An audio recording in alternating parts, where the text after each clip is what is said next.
देवास विकास प्राधिकरण के पूर्व अध्यक्ष आदरणीय राजेश यादव जी, भैरू सिंह जी चौहान साहब, हमारे वरिष्ठ भारतीय जनता पार्टी के पूर्व जिला अध्यक्ष आदरणीय गोविंद सिंह जी बखेड़ी साहब, हमारे मंडल के अध्यक्ष आदरणीय कालू सिंह जी, पूर्व विधायक आदरणीय लालजीराम मालवी जी, बाबूलाल बीजापारी जी, गैथालीलाल मालवी जी, हमारे जिले के महामंत्री आदरणीय ओम मालवी जी, बड़ौद मंडल के अध्यक्ष आदरणीय सूरज सिंह जी, उपाध्यक्ष आदरणीय अनिल जी, आगर नगर पालिका के अध्यक्ष नीलेश जी, आदरणीय अशोक जी, आदरणीय जितेंद्र सिंह जी, आदरणीय राधे ठाकुर जी, किसान मोर्चे के हमारे जिले के अध्यक्ष आदरणीय दिनेश परमार जी, यहां पर उपस्थित सभी भारतीय जनता पार्टी की शक्ति, उपस्थित सभी आशीर्वाद दाता, यहां पर उपस्थित सभी लाडली बहनें, उपस्थित युवा साथी और मित्रों, देश में नरेंद्र मोदी जी की सरकार है और विगत 10 वर्षों से देश के प्रधानमंत्री के रूप में नरेंद्र मोदी जी प्रधानमंत्री पद की जिम्मेदारी संभाल रहे हैं। इन वर्षों में काम दिखने लगा है, वरना पहले काम केवल कागजों पर होता था। जब कांग्रेस की सरकार थी तो डैम चलती थी, आवास की जो योजनाएं होती थी वो कागज पर बनके खत्म हो जाती थी। आज हम किसी भी क्षेत्र में चले जाएं, किसी भी ग्राम पंचायत में चले जाएं, हमें वहां पर प्रधानमंत्री जी द्वारा बनाए गए प्रधानमंत्री आवास के घर मिल ही जाते हैं। अब इंडिया में चले जाएं, एक समय था जब योजनाएं तो चलती थी लेकिन इनका लाभ कभी भी गरीब को नहीं मिलता था। और इसका कारण यह था कि कांग्रेस के समय में पूरी जो व्यवस्थाएं बनी हुई थी वो इतनी करप्ट, इतनी भ्रष्टाचार में लिप्त थी कि एक बार तो कांग्रेस के प्रधानमंत्री राजीव गांधी को बोलना पड़ा कि मैं दिल्ली से 1 रुपया भिजवाता हूं तो केवल 15 पैसा नीचे पहुंचता है, 85 पैसे बीच में खा जाते हैं, बिचौलिए खा जाते हैं, कांग्रेसी खा जाते हैं, दलाल खा जाते हैं। लेकिन आज देश के प्रधानमंत्री आदरणीय नरेंद्र मोदी जी यदि 1 रुपया ऊपर से भिजवाते हैं तो वो सीधा लाभार्थी के खाते में 1 रुपया पहुंचता है। यह बहनें बैठी हुई हैं और इन बहनों को में से कुछ बहनों को लाडली लक्ष्मी, लाडली बहना की राशि भी मिलती होगी। अच्छा, कितनी बहनों को मिलती है लाडली बहना की राशि? हाथ खड़े करो, धीरे धीरे करिए। देखो बहने शर्मा के क्या सबको मिल रही है राशि।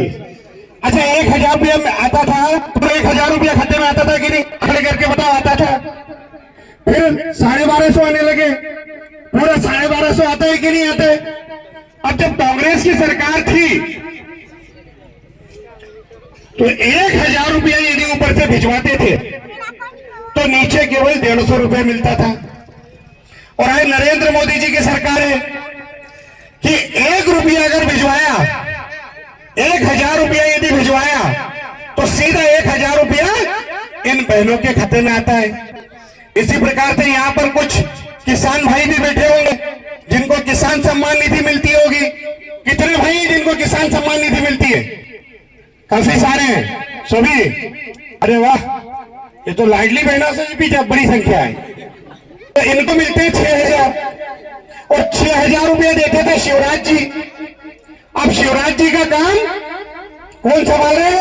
डॉक्टर मोहन यादव जी अपने उज्जैन के रहने वाले, वो मुख्यमंत्री बन गए। शिवराज जी ने लाडली बहना योजना चालू करी। उस लाडली बहना योजना को डॉक्टर मोहन यादव जी ने लगातार जारी रखा और आगे भी लगातार जारी रखेंगे। और किसान सम्मान निधि की राशि हमारे किसान भाइयों के खाते में आती है। प्रधानमंत्री किसान सम्मान निधि के 6,000 और मुख्यमंत्री सम्मान निधि के 6,000, 12,000। कभी ऐसा हुआ कि 12,000 वहां से डाला और यहाँ आपके खाते में 11,500 रुपये आया हो? कितना आता है? 12,000 रुपये डालते हैं तो 12,000 रुपये आता है कि नहीं? हाथ खड़े करके बताओ। पूरा 12,000 आता है। ये भारतीय जनता पार्टी की सरकार है। और जब कांग्रेस की सरकार थी तो प्रधानमंत्री उनके खुद ही परेशान कि मैं राशि भिजवाता हूं तो साथी लोग सारे खा जाते। ये कांग्रेसी बीच में राशि लूट लेते, बीच में कमीशन खा जाते। कांग्रेस ने इस देश को पूरी तरह से बर्बाद करने में कोई कसर नहीं छोड़ी। लेकिन आप लोगों के आशीर्वाद से जब देश के प्रधानमंत्री के रूप में नरेंद्र मोदी जी आए तो नरेंद्र मोदी जी ने गांव, गरीब, मजदूर, किसान सबकी चिंता की। और उन्होंने कहा कि उनकी निगाह में भारत में केवल 4 जातियां हैं। उन्होंने कहा कि उनकी निगाह में पहली जाति है युवा। उन्होंने कहा कि उनकी निगाह में दूसरी जाति है महिला। उन्होंने कहा कि उनकी निगाह में तीसरी जाति है गरीब। उन्होंने कहा कि उनकी निगाह में चौथी जाति है किसान। ये 4 जातियां, युवा, गरीब, महिला, किसान, ये 4 जातियों का उत्थान देश के प्रधानमंत्री आदरणीय नरेंद्र मोदी जी करना चाहते हैं।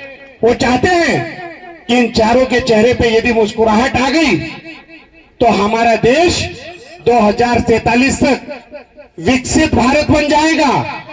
ऐसा भारत जो किसी से नहीं डरेगा, ऐसा भारत जो आंख दिखा रहा है और आगे भी आंख दिखाता रहेगा, जो किसी के हमले से नहीं डरना, जो कि भले वो चाइना हो, वो पाकिस्तान हो, उनकी धमकियों से लड़ेगा। वो लड़ेगा और पूरे विश्व पर लड़ेगा। पूरे विश्व पर आज कह रहा है। एक समय की मैं बात बताता हूं जब ये कहा जाता था कि राम जी का यदि मंदिर बन गया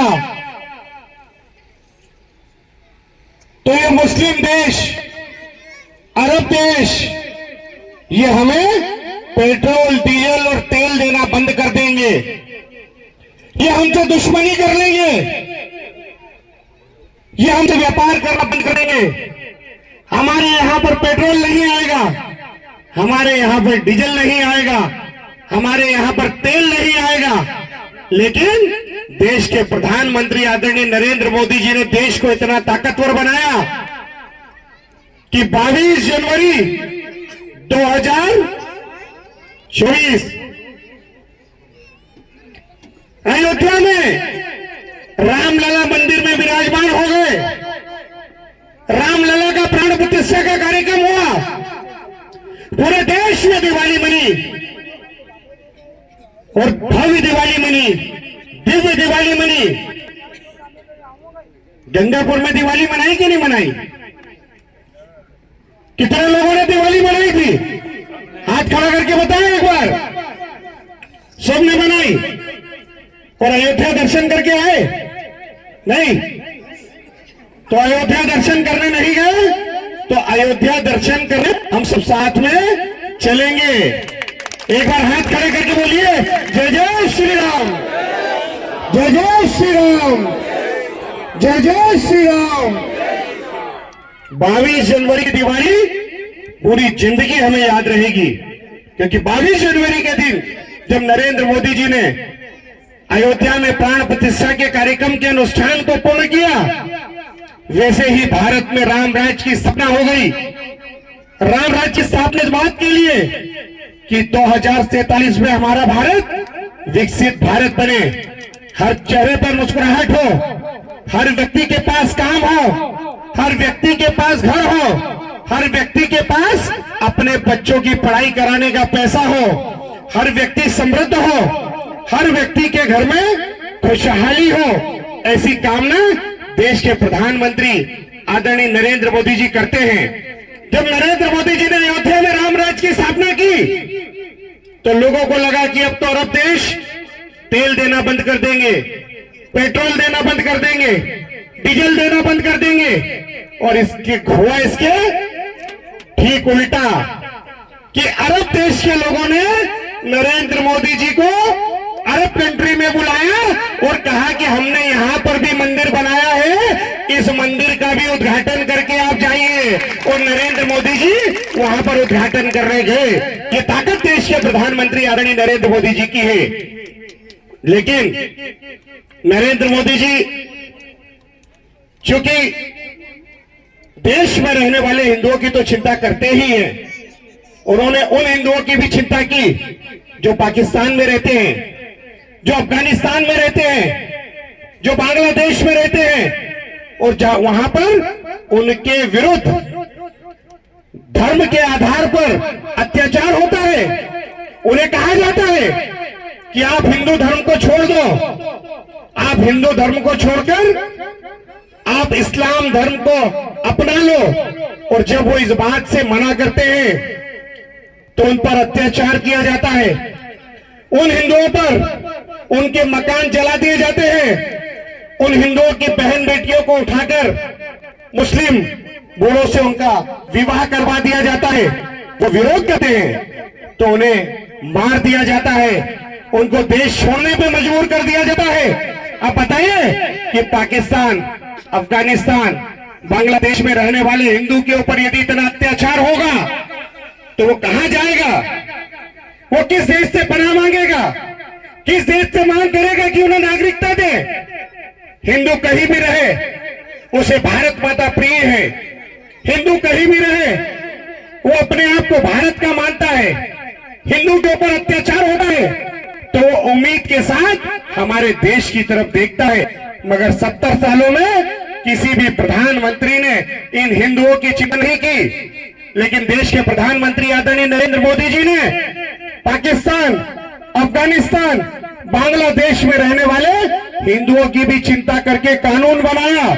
वो कानून लागू हो गया, वहां से आने वाले हिंदुओं को नागरिकता मिल गई। वहां पर अत्याचार जिन हिंदुओं पर हो रहा है उस कानून के कारण वो सारे हिंदू यहां आकर रहेंगे और जिस प्रकार का गरिमामय जीवन भारत का अन्य नागरिक जीता है वैसा ही जीवन वो अब यहां आकर जिएंगे।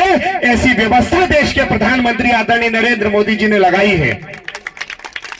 अब जब उन्होंने भारत में रहने वाले हिंदुओं की भी चिंता कर ली, उन्होंने पाकिस्तान, अफगानिस्तान, बांग्लादेश में रहने वाले हिंदुओं की चिंता की, तो यहां पर रहने वाली वो नकारात्मक ताकतें जो कहती है कि भारत तेरे टुकड़े होंगे, इंशाअल्लाह इंशाअल्लाह, जो भारत के टुकड़े करना चाहते हैं, जो भारत को बर्बाद करना चाहते हैं, जो भारत में विकास कार्य नहीं होने देना चाहते हैं, वो सारे लोग सक्रिय हो गए।